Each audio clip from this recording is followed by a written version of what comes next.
If you want to be swept up in a story, go here. This was actually a really good summer read. I will say this was a great summer read. Hello, hi, welcome to my channel.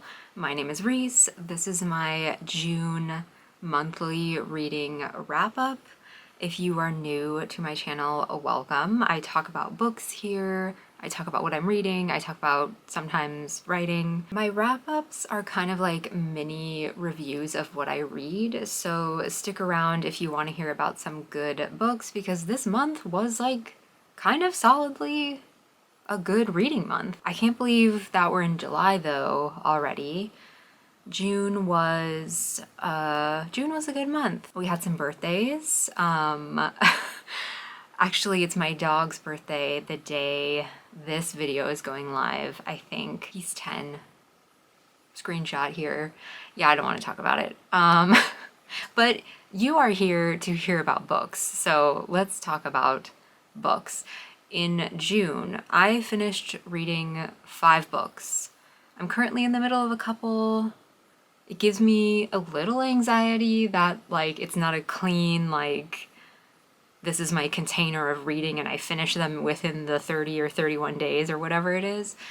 I don't know, how do other people deal with that? I think about it like, when was the majority of the book read? And that for me means 5 books in the month of June. Let's talk about my story graph stats for this month. Top moods: reflective, mysterious, emotional.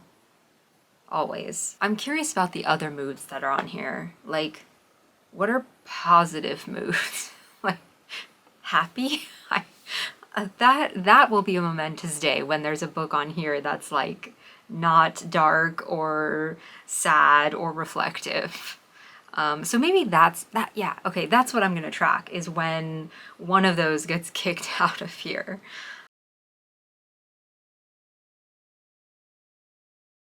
To kick off June, I finished Ultramarine by Mariette Navarro, translated by Eve Hill Angus. This is a short, little, mysterious book, very atmospheric, very weird. If I was ever to make a weird books for weird people video, this would definitely be on that. It's about a woman captain of a cargo ship crossing the Atlantic Ocean and her crew, and a strange occurrence that happens to them that may or may not alter their reality during their voyage. I note that she's a woman. That's important, mostly because it's kind of rare for women to be in that role, and I think that plays into the story a bit. Yeah, upon a few weeks reflection, I solidly enjoyed this one. I had to give it 4 stars. One thing you have to know about me is that I have a deep fascination with ships, the ocean, cargo ships, ocean liners, the deep, submersibles, all of these things. I saw Titanic at a pivotal point in my brain development, and, you know, it has never left me. You know how, like, there are horse girls? This is no shade on horse girls. Well, you have horse girls and then you have Titanic girls, and I am a Titanic girl. Anyways, this book was going to interest me no matter what because of where it's set and, you know, the characters. But I sort of went into it not knowing a ton necessarily, and I think that's kind of good for this one. The less you know, the better, because it is very nebulous. It does deal with repressed pain, grief, descent into like a lack of control around your feelings, feelings you've been trying to avoid, let's say. You can kind of see the depths of the ocean representing everything that we kind of hold deep down inside of us, especially as you consider this main character being a woman, being a competent woman in a mostly male-dominated field. So there's a lot going on around that. It's very subtle. And because I don't want to talk too much about the plot, I'll share a tiny bit about the writing. At first, I was a little off put by the nebulousness of everything, you know, the subtleties. It was disorienting. But once I accepted that that's what you are meant to feel while you're reading this, because it's a parallel to what's going on in the story, I was like fully locked in and enjoying it. Yeah, it was like meta, I guess one might say. Definitely a weird book for a weird person. If that's you, maybe you should read it. It's definitely me. Recos are almost not necessary because I've talked about like Titanic. Did you ever stare at the ocean as a kid and think about how wild it is that it just goes on and on and on until you reach another continent and then it's so deep, miles and miles deep? Well, then you should probably read this because you'll enjoy it. Did you also like the Netflix series 1899? I think it was. If yes, you should read it. They share a disorienting nature, a woman who's like unsure of what's happening around her. The settings are different, but I think there's a Venn diagram. Trust me. I followed that book up with Our Wives Under the Sea by Julia Armfield.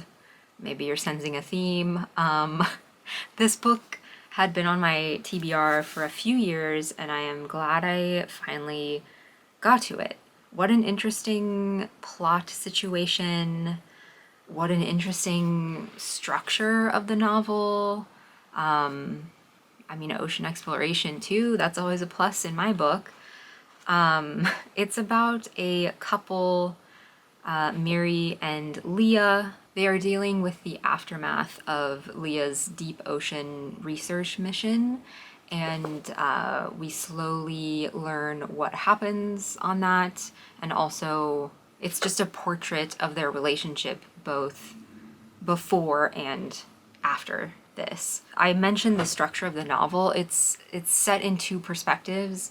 Miri's perspective, which is like, you know, present day, and she's describing what is happening to Leah and their relationship. And then I guess you could say past tense, it's Leah's narrative of the actual mission itself. And I found that really compelling. Sometimes I don't like that. I feel like it can be gimmicky or it can just take me out of reading because, like, the shift. But I really enjoyed it here. I think it was done well. I could see this being like a great prestige TV show where we're just like in it with Miri and what's happening, and then like episode 4 or 5 we're dropped into what's happening on this sub and Leah and like the shift. Yeah, that would be fun. But I guess I don't want to say fun because it's not a fun story. It's actually sad and it deals with grief, love, loss, unraveling, lots of unraveling. But yeah, it was gripping, it was heartbreaking. 4 stars.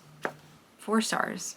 I talked about this in my last video that I posted, and I paired it with another book that you might want to check out if you've read this before and you've enjoyed that. There were some good comments on that video too for other recommendations, so maybe go pop over there. I'll link it somewhere here or there. I definitely want to read more from this author. Next, I read Pure Color by Shelia Heti. This book had also been on my TBR for a couple years, and wow, what a beautiful book. What a both like super broad picture of types of people in the world and like analogy of this version of reality as just an artist's first draft, and then also a very small and intimate portrait of a woman's life and her relationship with her father. And yeah, our main character, Mira, I think, it's kind of confusing because similar to the last book, she is an art critic. She's kind of a loner, definitely an observant, sensitive person, but aren't the best people that way. I don't know. I mean, who's to say? I also talked about this in the video that I linked minutes ago, and this is an unconventional one. I wouldn't pick this up if you want something super plotty. Things happen, but it's very like, I wouldn't go here if you were like, I want a plotty literary novel. But if you want to reflect on what we're all doing here on this planet and the impact that different people have on your life or that you have on others, yeah, I would go here. Another one to read if you are a writer or a creative or any type of artist and you think about the impact that your work will have on people after you're gone. I underlined so many passages in this book and I dog-eared a lot of pages, probably the most that I've had in a while, which was nice. So I'm gonna read one of those. That while people passed away, the soul of a great artist would stay, that what they made would never die, so they were the ones we could hold close forever. Art would never leave us like a father dying. In a way, it would always remain. Artists manifest themselves in art, not the world, so humans could encounter them there forever. People could return to books at any time and find them right there, those burning souls, their words as bright as the day they were written. Yeah, obviously that's going to speak to me in some way. This was very excellent. I am rating it 4 stars. I do think I'm going to reread this at some point. Maybe not in the next year, but definitely soon-ish. And it may tip over to a 5. It kind of just depends on like how I'm feeling. And I followed that one up with a book that was a little more traditional in how it was being written and the story being told. The Safekeep by Yael van der Wouden. I do have this on my shelf. I just for some reason forgot to grab it. This was a Booker Prize nominee from last year, and I'm almost surprised that I hadn't heard of it before. It's historical fiction. It's set in the 1960s in the Netherlands. At the beginning of the story, we are introduced to our main character Isabel as she happens upon a piece of broken crockery, a plate, something like that, on the grounds of her home, and she's meditating on that. Then we are introduced to her 2 brothers, her family. We learn about how they came to live in this house a little bit. And then we also learn about her mother, who has since passed.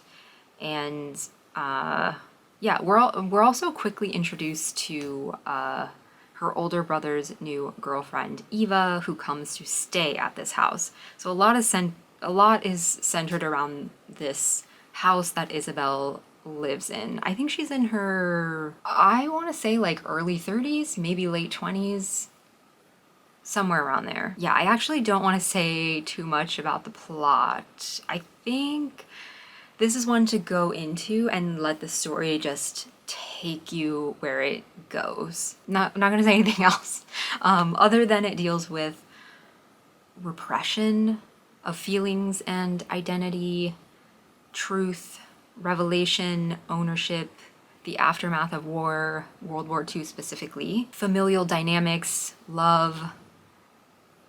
Yeah, I'll leave it at that. I don't want to give too much else away. There's probably more written about it online if you're more curious. But yeah, I went into it with even less information than that, and it was a very excellent read for me, so that's what I'll say. The writing is pretty good.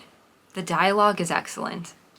I think there's something so cinematic about this. I know this will be made into a movie, or, you know, someone is trying to work on getting that happening, because you're just there when in this happening. There were a few scenes at the end of the book where Isabel is talking to her older brother, and I found myself tearing up, not because of like, I mean, yes, because of what was being said, but also just because of the way it was written. It was so real. It felt so incredibly real, and it moved me. You know, I had chills when I was reading it. So effortlessly readable, all of the things. If you want to be swept up in a story, go here. This was actually a really good summer read, I think. Yeah, I will say this was a great summer read. 4 stars for me. Somewhere in my top shelf of the books I've read this year, definitely. Last book in June, CivilWarLand in Bad Decline by George Saunders. Yeah, I'm just like powering through my summer TBR, which feels very nice as somebody who loves ticking off things on a to-do list. If you like his other work, you will love this. If you've never read anything from him before, I would give it a shot. I think you might enjoy it if you like biting satire, weird, wild. The writing is like so sharp, it actually hurts. Like it's you have to like take a deep breath when you read this. This flows in a way that like every sentence is pointing at the other one and being like, I'm gonna, you know the Spider-Man meme? I'm gonna one-up you. Also, fair warning, this was a very intense vibe shift from a book like The Safekeep, which I read right before this. But once I settled into it, I was like, yeah, let's do this. And I give it 4 stars. You may have guessed that, because every book this month was great. So what is this book about? This has a lot to say about America, people being marginalized, the absurdity of workplace metrics and performance, lots of theme parks in like as places of work in this, which is fun. And yes, I was laughing. This was fun. But maybe because of like the current state of living in the world, and especially the reality of living here in the US, it was kind of hard. It was kind of hard to read. Like, there were a lot of parallels where I was like, this is not that far off from today. So I think that's a fair warning. But if you want to sink your teeth into that kind of like satire and like really be like, let's go, it's a good one. Yeah, at the end of most of these stories, you're just like, whoa, that was intense. I'm not really selling this book, am I? Okay, I'm slowly making my way through his work, but like I've kind of alluded to, I have to be in the mood. I might have to take a Saunders break for the next couple months, I guess is what I'm saying. And so as a tonic to that book, which was a little intense, I picked up Rachel Cusk, Outline, the first book in the Outline trilogy. I'm a couple chapters in. It's great. I knew the hype was not just hype. You know, I'd read a second place. I read another book by her and it was great. But this just solidly confirmed that I love it. I'm excited to keep going. I hope it stays as good as it is right now. And with that, I will wrap up this video. I hope you had a great month of reading all 4 stars, all 5 stars, all the best books. Thank you so much for watching. I'll see you in the next video. Thanks. Bye.